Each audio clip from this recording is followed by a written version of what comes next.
Hi there, this is Matt, and this video is about my second brain-computer interface, which can actually read your mind by the help of my Muse 2 headband, EEG headband, and an artificial intelligence.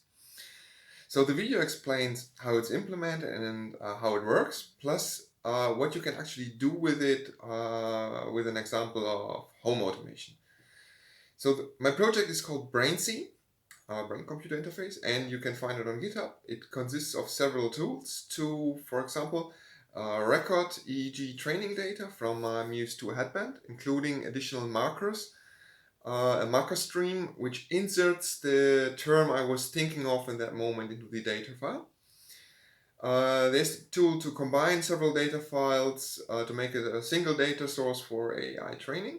Then I have tools to train the AI based on TensorFlow with the created training data. And you can also record and predict samples for a single term. It means you can think of one term and then see how accurate the artificial intelligence is predicting the term.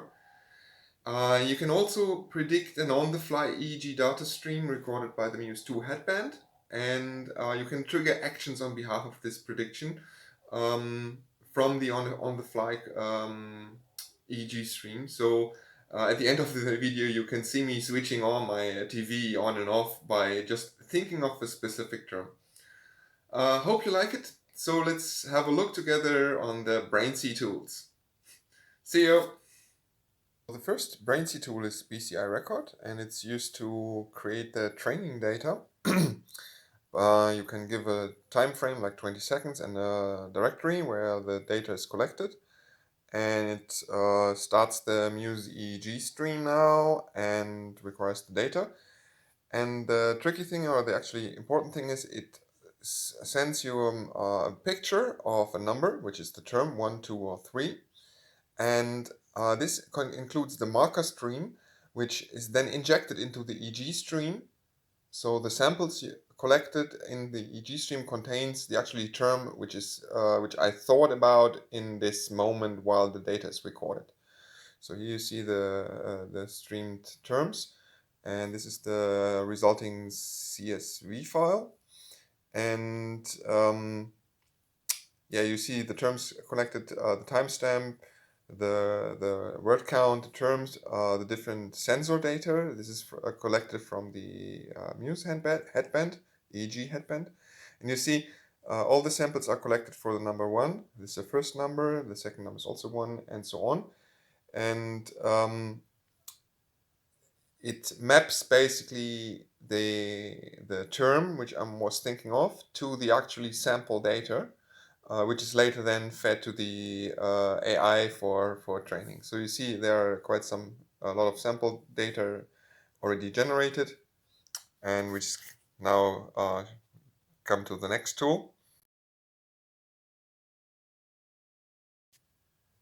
And this is the data directory where I already collected several data files now, and I can now combine the data files to a single file.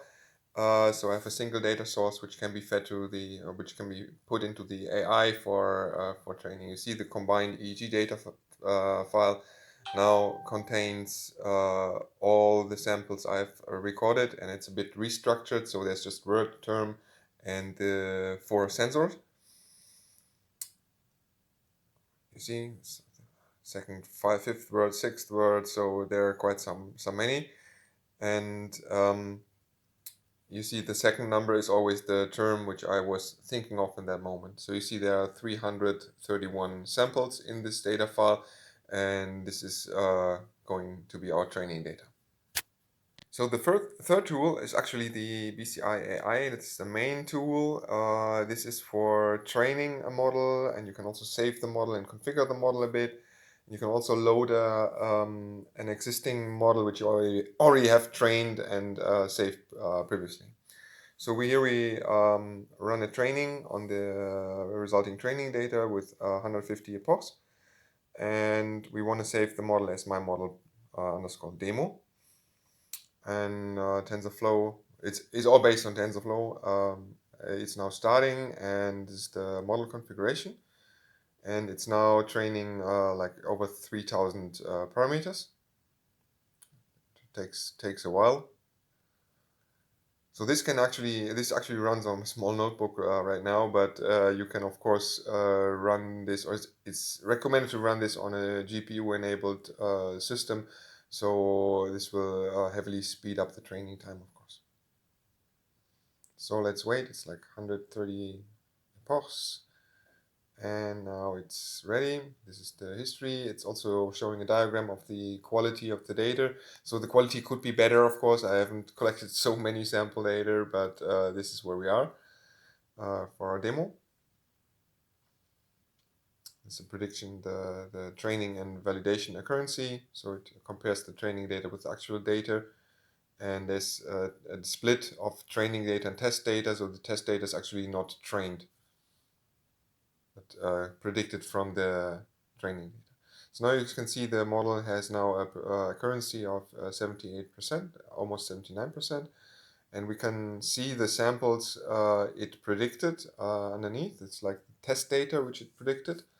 And you see there are several numbers are fitting quite well. So the term on the prediction, it's not 100% correct, of course. It's an AI, and it's trained with like very limited data. But you can see you can also go through each of the samples in the test data to check the prediction if the model fits to your needs. So we say this fits to our needs, and we save this at my model underscore demo, which is then in the models directory.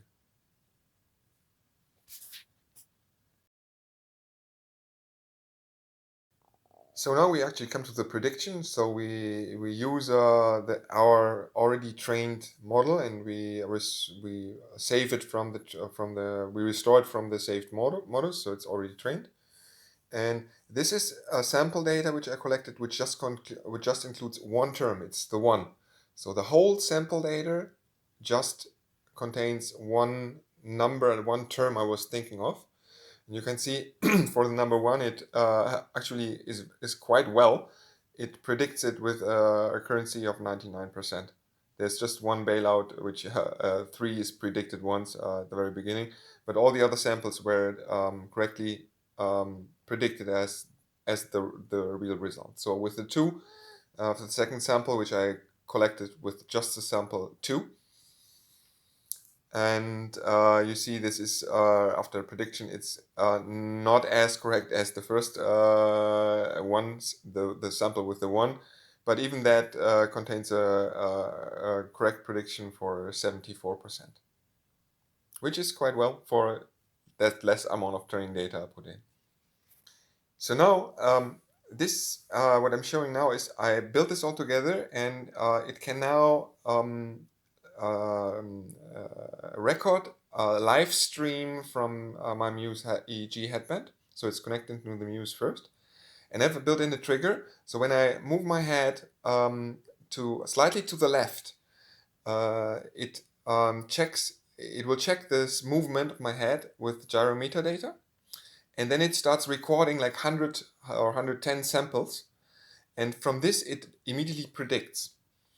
So this is waiting for the EEG stream. Now it's waiting for the gyro trigger. When I now move my head slightly to the left, it finds the trigger and starts recording, and this recorded live data is then fed into the AI in real time. So it has in this way, I was thinking of 1, and it has a 80% predicted that it was 1.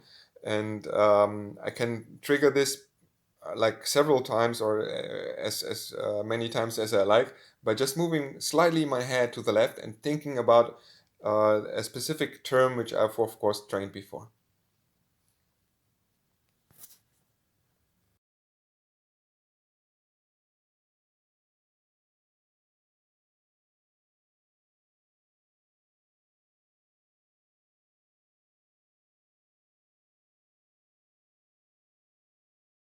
So there are a few more samples to predict, and we now come to the example of how I initially used this thing, this AI trained brain reader or whatever you call it. So I connected this prediction to action, and I interfaced with my Amazon Fire TV stick. So actually, you see me now moving my head slightly to the left. It starts recording, it predicts, and then it turns my TV on and off, on or off, depending on what term I thought. So now I'm thinking of one, and one is connected to the action term my TV on, and you see there it is. So the next, to turn it off, I actually just need to slightly kick my head and think of the number two, the term two, and then it records, predicts, and switches my TV on, off. So we can you can see me here now, like doing this several times, and it is usable for like switching TVs on and off and other home automation stuff. And I found it really funny, and it was yeah, amazing to see what you can do with simple EEG headband and an AI to train it with your brain data. So I hope this video was fun for you. Have a nice day and stay tuned. Bye bye.